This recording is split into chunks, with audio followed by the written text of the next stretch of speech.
আমরা দেখতে পাচ্ছি শিক্ষার্থীদের সঙ্গে গোলাগুলির আওয়াজ পাওয়া যাচ্ছে। এই মুহূর্তে আনসার বাহিনীর সদস্যদের ওইখান থেকে গোলাগুলির একটি আওয়াজ শোনা যাচ্ছে। পুলিশ ওই জায়গায় বসে রয়েছে। আজকে যদি আমাদের একটা ভাই মরে, আমরা পুলিশদেরকে ক্ষমা করবো না।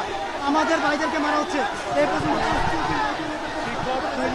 আমরা দেখতে পাচ্ছি এখানে মুখোমুখি সংঘর্ষ হচ্ছে। আমরা দেখতে পাচ্ছি আনসার সদস্যরা সচিবালয়ের সামনের ফটকের সামনে অবস্থান করছেন, আর আরেক দিকে বিপরীত পাশে শিক্ষার্থীরা, হাজার হাজার শিক্ষার্থী অবস্থান নিয়েছেন এবং একটু পরপর সংঘর্ষ হচ্ছে এবং একটু পরপর সংঘর্ষ হচ্ছে। দুই গ্রুপের মধ্যে ধাওয়া পাল্টা ধাওয়া হচ্ছে। একদল ধাওয়া দিয়ে তাদেরকে সরিয়ে দেওয়ার চেষ্টা করছে তাদের অবস্থান থেকে। ঠিক কিছুক্ষণ পর দেখা যাচ্ছে আরেক গ্রুপ তাদেরকে সরিয়ে দেওয়ার চেষ্টা করা হচ্ছে।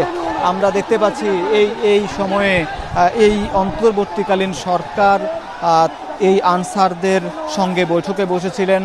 আজকেও সচিবালয়েও বেশ কয়েকজন উপদেষ্টার সঙ্গে আনসারের সিনিয়র সদস্যদের সঙ্গে একটি বৈঠক হয়েছে, যেখানে একটি কমিটিও গঠন করা হয়েছে এবং সেই কমিটি 7 দিনের মধ্যে একটি রিপোর্ট প্রকাশ করবেন, এটিও বলা হয়েছে। এই কমিটির যেহেতু আনসার ভিডিপির মহাপরিচালকের সমন্বয়ে এই কমিটির দায়িত্ব দেওয়া হয়েছে কমিটিকে। এই কমিটি যদিও বলা হয়েছে এই সরকারের কিছুক্ষণ আগেও আজকে সন্ধ্যায় একটি বিজ্ঞপ্তি প্রকাশ করা হয়েছে সরকারের পক্ষ থেকে। সেখানেও বলা হয়েছে যে আনসার সদস্যরা তাদের যে দাবি, তাদের দাবি মেনে নেওয়া হচ্ছে। অর্থাৎ আনসার সদস্যরা যে 6 মাস ধরে বসে থাকেন কখনো কখনো, অর্থাৎ আনসার সদস্যদের নিয়োগ হয় 3 বছর ভিত্তিতে, যারা দৈনিক ভিত্তিতে বেতন পান 540 টাকা দরে, 40 টাকা হারে এবং একই সঙ্গে তারা রেশন পান। কিন্তু আনসার সদস্যরা চান তাদের স্থায়ী নিয়োগ, যদিও তারা দীর্ঘদিন ধরে গত আওয়ামী লীগ সরকারের কাছে দাবি দেওয়া জানিয়ে আসছিল। আমরা দেখতে পাচ্ছি শিক্ষার্থীদের সঙ্গে গোলাগুলির আওয়াজ পাওয়া যাচ্ছে। এই মুহূর্তে আনসার বাহিনীর সদস্যদের ওইখান থেকে গোলাগুলির একটি আওয়াজ শোনা যাচ্ছে। শিক্ষার্থীরা যারা অবস্থান করছিলেন, এগিয়ে যাচ্ছিলেন, বিক্ষোভ করছিলেন এই আনসারদের বিরুদ্ধে, যেন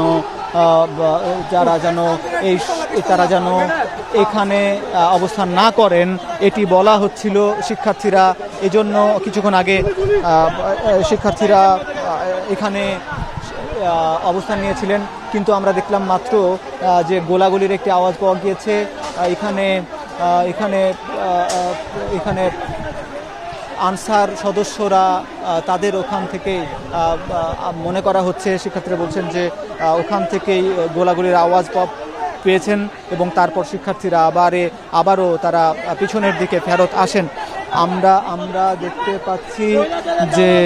আমরা দেখতে পাচ্ছি শিক্ষার্থীরা